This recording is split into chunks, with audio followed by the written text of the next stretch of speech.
Hello there, c.note here. Welcome to DOPEamine. I'm your host c.note, aka Christian Rivera, and today on the show I want to talk about what does psychological health and unhealth really mean? And I'm mostly in the lens of Myers-Briggs, but you can think of it in the lens of Enneagram or any other personality type system.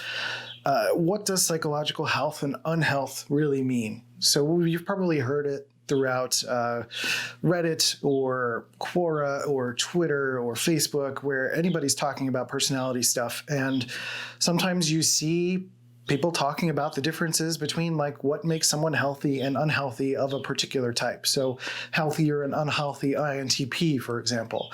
And while this channel is mostly about INTPs, this is generally about psychological health and unhealth. And this does apply to INTPs, and I'll probably do an INTP one particularly in the future. But if you go to our website at DOPEintp.com and pick up our INTP empowerment guide and the launch kit, those cover some health and unhealth stuff related to INTPs to kind of figure out where you are, if you are a healthy or unhealthy example of your personality type as an INTP. So let's start with unhealth. What does it mean to be an unhealthy person as whatever personality type you are? First of all, it's just operating under your pre-programmed bias as a human being, meaning that we have influences all around us. We are influenced by our parents, our friends, our teachers, by what's on TV, by what movies we've seen, by the things that we like, by whatever we've appreciated in life. And it's one thing to be aware of what you know and love and appreciate and have done in your life. It's another thing to not be aware of how you are programmed as a person.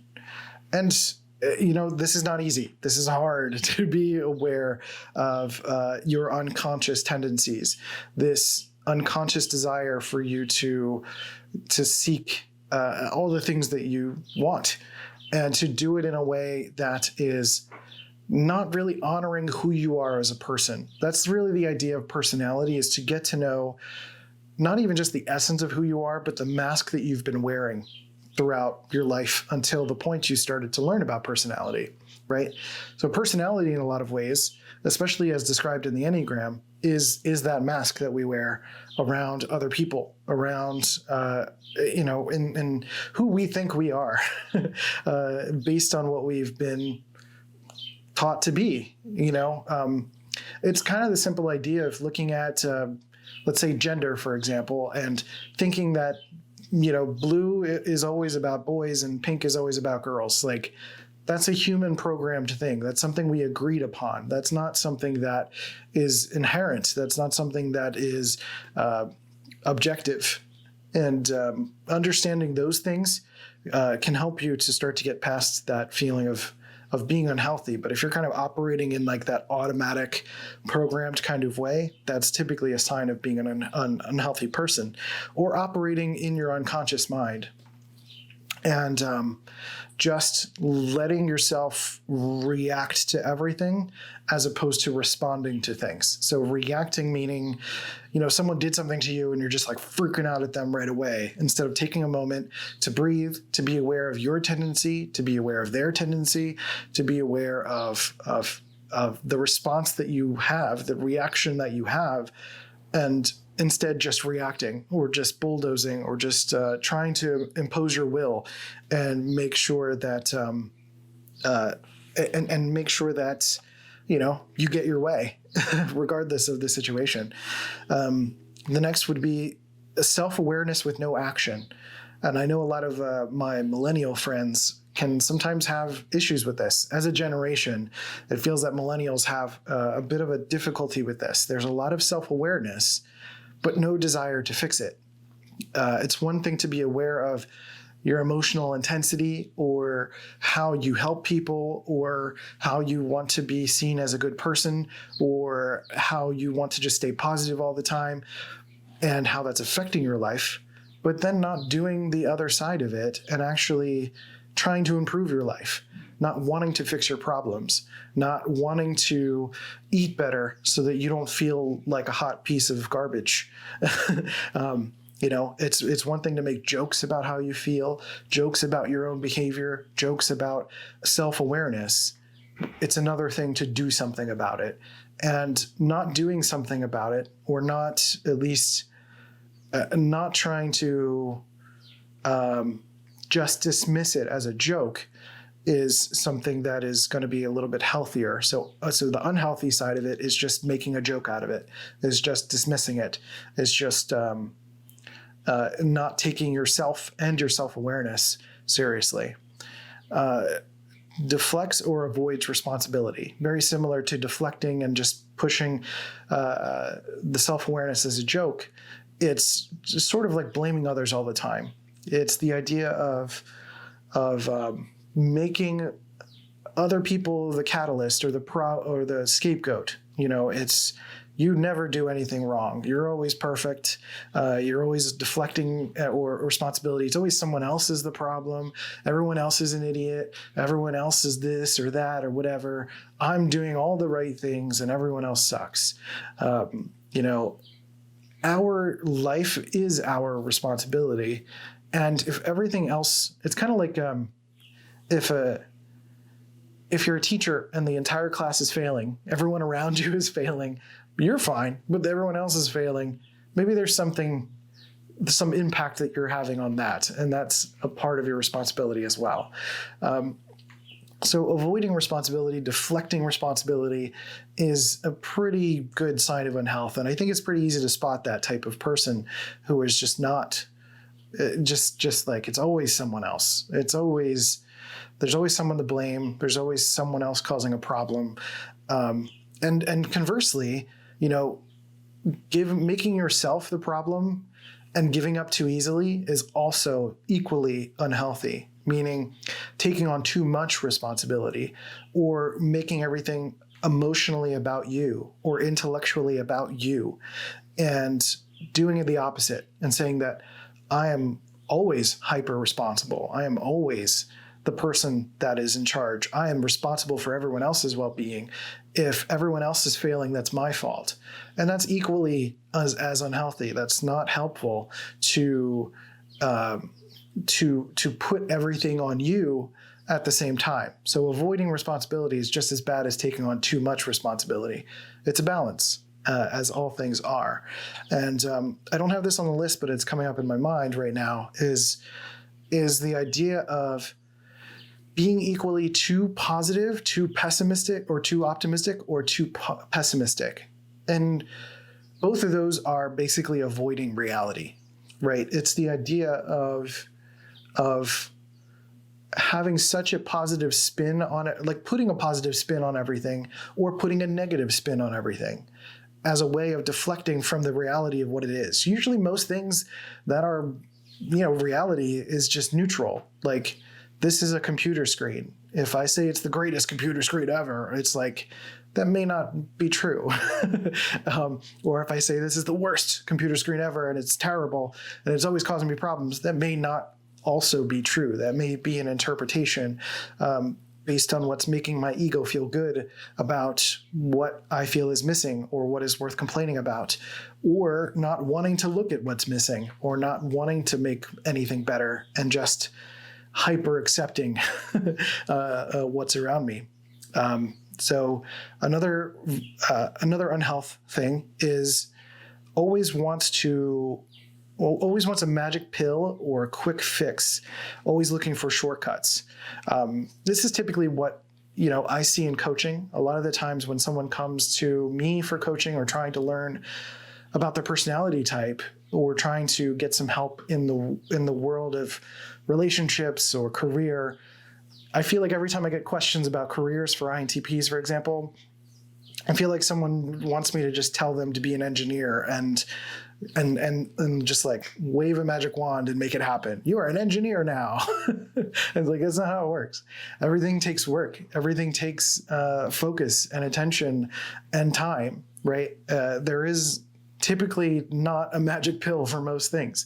So that involves just I think accepting that is important for transitioning that from unhealth to health, and really being able to see that, shortcuts are typically going to have consequences. And someone who's always seeking shortcuts and always trying to speed life along or try to get to the end goal without enjoying the journey is typically practicing some unhealthy tendencies. I've got two more. It's the first one is becoming attached or too attached to a singular identity. Now, this could be as extreme as a ideology that causes you to hurt people, or it could be just seeing yourself as just an INTP and nothing else, or just an Enneagram 5 or an Enneagram 1 and nothing else, right?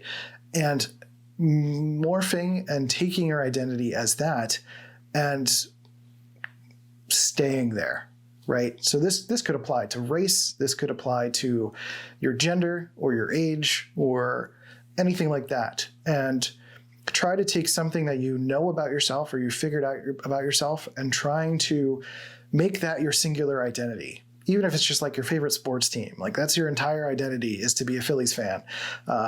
And that's not only boring, but sometimes can be dangerous, because when somebody attaches so much to a singular identity, to who they are as a person, then that's the thing that they have to defend, because that's who they are. That's everything their ego is attached to. And that could lead to hurting people. That could lead to doing things that are absolutely terrifyingly dangerous, which is why I talk about dynamic personality on this channel all the time. That's the idea of we're always growing and moving and shifting and changing. And as humans, we're always trying to cling to crystallization. We're always trying to make the moment stop. It's like, I'm not feeling anxious right now. Can I just be this forever? The birds are chirping. It's so lovely. Can it just be this forever? I'm playing video games. Can it just be this forever? And that trying to cling to this forever, especially as INTPs with that tertiary SI, when we start to try to cling to a moment or try to cling to a lack of movement or cling to a routine or cling to an identity, then life becomes stale and we're trying to brace against the tide of life. It's kind of like there's a hurricane coming through all the time and you're trying to brace against it constantly. Not only is that strenuous, it is psychologically damaging and could do some real damage to your life if you're trying so hard to stay in one spot and mourning the past all the time or creating fear around the future to keep you from going into the future. A lot of that is really what comes out of this sort of thing. And then lastly, an unhealthy person tends to ruin the vibe a lot. So if you're in a room with people and you're having a good time and you just tend to bring up the most pessimistic thing possible, or you're trying to be antithetical or contrarian to what people are saying, or you are showing up in a situation out of left field with some bit of knowledge or not the right timing for how to say something to people. Sometimes that could be a sign of unhealth. Depends, right? Because like sometimes you're just learning, sometimes you're just young. So the difference between being a young person and being unhealthy is typically staying where you are and being stubborn about it, right? Like any of these things, if you're just learning and you're stumbling and you kind of make mistakes sometimes, like don't beat yourself up about it. But if you continue to make these mistakes, like I said about being self-aware but not doing anything about it, making jokes about like, I don't know, not waking up at a certain time or I don't know, whatever. If you're making jokes about how you ruin the vibe all the time and not making active steps to try to fix it, that's really the unhealthy side of it. Not trying, I think, is kind of more of the unhealthy side of it. Trying too much is also unhealthy. As an Enneagram One, I know that as well.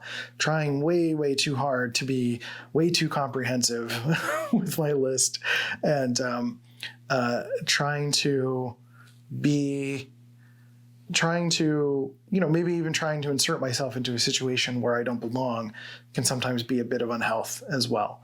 So let's talk about a couple of healthy traits and what to aspire to. Because even if you're identifying with some of the unhealthy stuff, I'm not calling you a bad person. I'm not saying you're wrong or underdeveloped or anything like that. Like, we're growing as humans all the time. We're dynamic. We're ever changing. And we can really only tackle these things one at a time, right? It takes time to grow. So don't beat yourself up. This is just about awareness. This is not about judgment. Just be aware if there's something that you're doing, what can we do to fix it? So health, resilience, not being easily threatened or triggered by things. Now, there are things that we can't control. There are triggers that are happening in our life all the time. Even little things, and then sometimes big things. We have traumas, we have things we have to work through. But again, the difference here is resilience. It's not being able to have a conversation because someone says a particular word. That's not being triggered. That's a lack of resilience. Like, you can be triggered and still make it through a conversation and then talk about it after the conversation or in the conversation.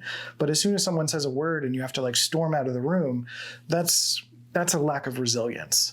That's a different thing. So being able to be resilient to not necessarily tolerate every little judgment or thing that someone says, but being able to hold space for your turn to speak about it, or to just be honest about how you feel instead of making it about the other person and them being awful or saying the wrong thing.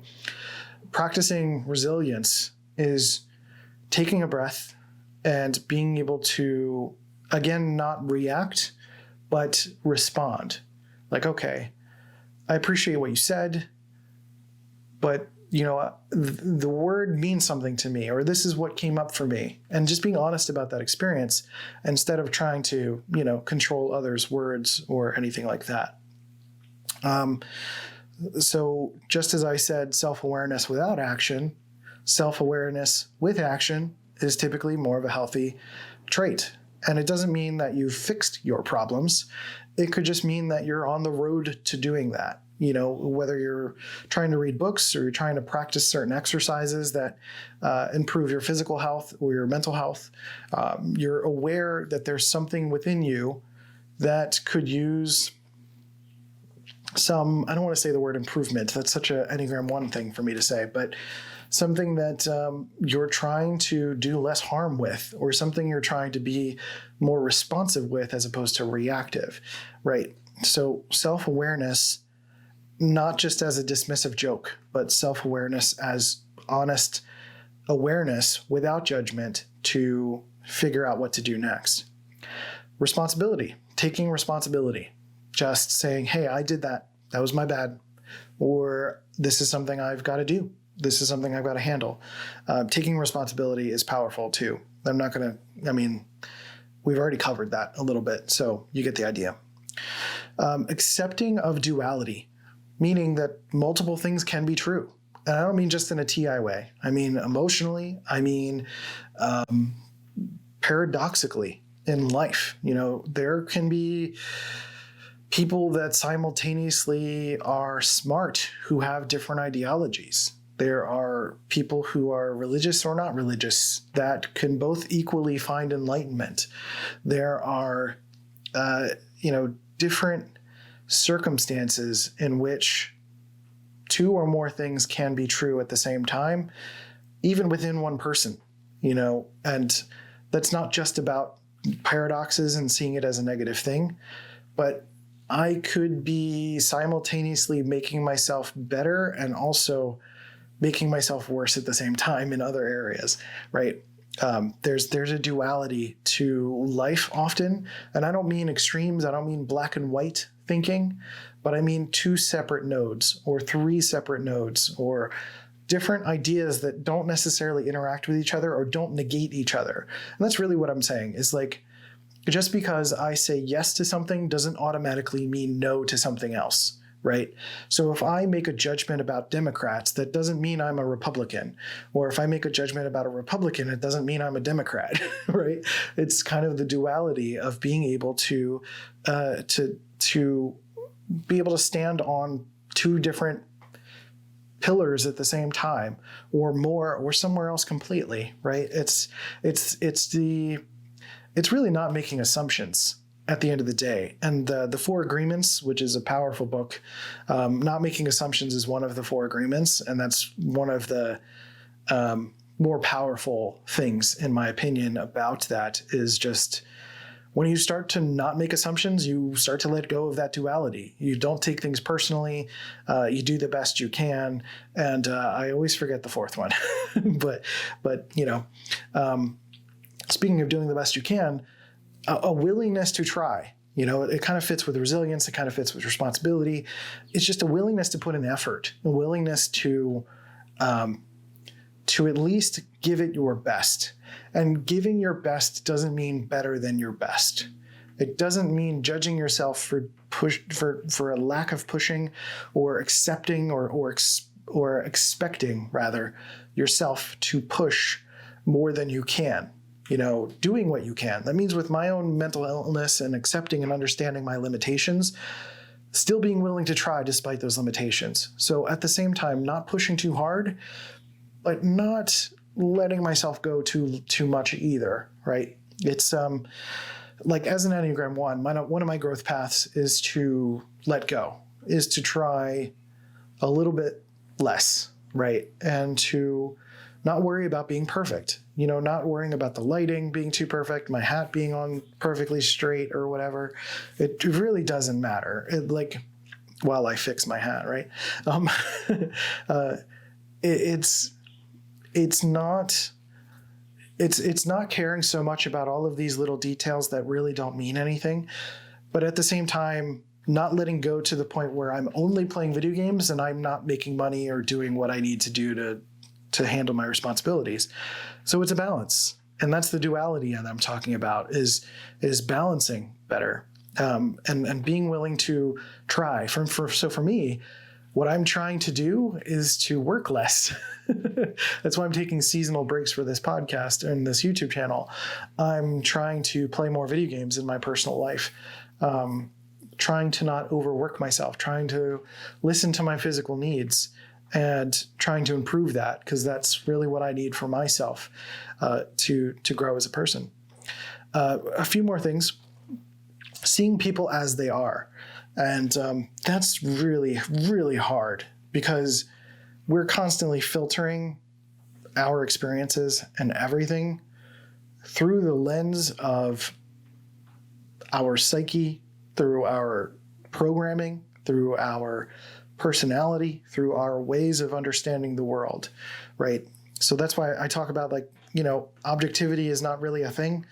If it's through the lens of the human experience, at least, there's probably an objectivity that exists, but as far as we know, we're seeing everything through our brains and through our eyeballs, right?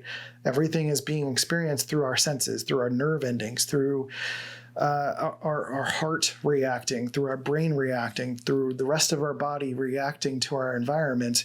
We're getting various signals, not only through what the experience actually is, but then being reinterpreted through our past experiences and our imaginations and our stories that we tell ourselves. So it's really hard to see people as they are, because we can barely see ourselves as we are. It's really hard to figure out who you are, how you instinctively react to something, and doing so without judgment. And again, that's really what it's all about, is seeing people as they are without judgment. Like just noticing, okay, this person does this, they do that. Okay, that makes sense. Or this person's more of an emotional person. That doesn't make them stupid or doesn't make them any less than me. That's just who they are and what they do, right? It's just accepting that. And accepting does not mean it does not mean condoning, right? If someone is being an awful person, accepting that they've done that or who they are previous to that action, accepting that maybe they did this thing or that they've had lapses in judgment, it does not mean that you're agreeing with what they do. It doesn't say that you're going to do that too, or that you're okay with it. It just means that you understand it. And very similar to how INTPs want validation for what makes sense, for what they're saying makes sense. INFPs also want this validation for what they're feeling, if that makes sense. It's like being able to understand that people are what they are. I hope that makes sense. I wasn't thinking about that very clearly. And then the last two kind of work in tandem together. It's presence and patience. Presence being in the moment. Like I talked about, our stories and our memories and our imaginations. Stories and memories typically refer to our past and our programming and everything that we've kind of absorbed and built into ourselves throughout our lives. And then the other side of that is the imaginations and fears about the future. And Eckhart Tolle talks about in The Power of Now how there are no problems in the present. Like if I'm able to focus on this moment, I see the camera in front of me, I hear the low murmur of the refrigerator downstairs, I hear the birds next to the window here, I see the colors, I'm just in this exact moment. I'm not thinking about my past. I'm not thinking about the stories about who I am or what I am. I'm not thinking about the future. I'm not thinking about politics. I'm not thinking about Twitter. I'm not thinking about the world. I'm just here in this moment. I'm present. I'm with you. And there's no problems. There's nothing wrong. All of the problems that we have are related to the past or the future. Some anxiety, something that we're looking forward to, but maybe not admitting to ourselves that we're excited about, or something that we're just nervous about, or something that we haven't resolved with in our past related to family. Who's not even in front of you right now, right? It's literally what's in front of you. Right now, the camera is in front of me, and you are watching this, and I appreciate you for being here. And presence and patience as a result of presence really helps for your mind to be calm, for you to be aware of the moment without judging the moment, and therefore being able to start to judge, to look at people without judging them, or to look at situations in the moment without judging them. Have you ever just looked at a person and be like, that's rad that you exist. It's rad that we're able to breathe air and be on a planet and have a clear sky and to get energy from the sun and from food and all of this stuff, right? It's like, for me, patience comes from being present. If I can be present, then I can be patient in pretty much any situation. If I'm waiting in line at the grocery store and I just take a moment to look around and be aware of like, wow, this is pretty incredible that I can just get groceries and pay for it, and I don't have to forage, and I don't have to hunt, and I don't have to do all this other stuff. Or I can just like look at the label on a beef jerky and just look at the colors or something and just be able to be with the moment. That really helps me to be patient for whatever situation comes my way. And patience, I think, is one of the most valuable tools for anyone to remain psychologically healthy. So this has been a long podcast episode / YouTube video, but I hope this helps to understand some of the differences between unhealthy personality traits and, not really traits, but personality growth and healthy personality growth, and really get the sense of what people are talking about when they say healthy or unhealthy personality types. When in essence, it's really more about general psychology, and sometimes it's more spiritual, sometimes it's about your body, sometimes it's emotional, sometimes it is about your thoughts. But balancing between all those things, taking responsibility, living a non-dual life, being patient and being present, I think are some powerful things that you can at least strive towards to become a more healthy psychological person. So I got 30 seconds left in this recording. I appreciate you. Go to DOPEintp.com if you want to check out my courses and programs. There we've got more podcast episodes and the articles as well. So I have been c.note, aka Christian Rivera. I appreciate you. Take care of yourself, and I'll catch you next time on DOPEamine. See ya.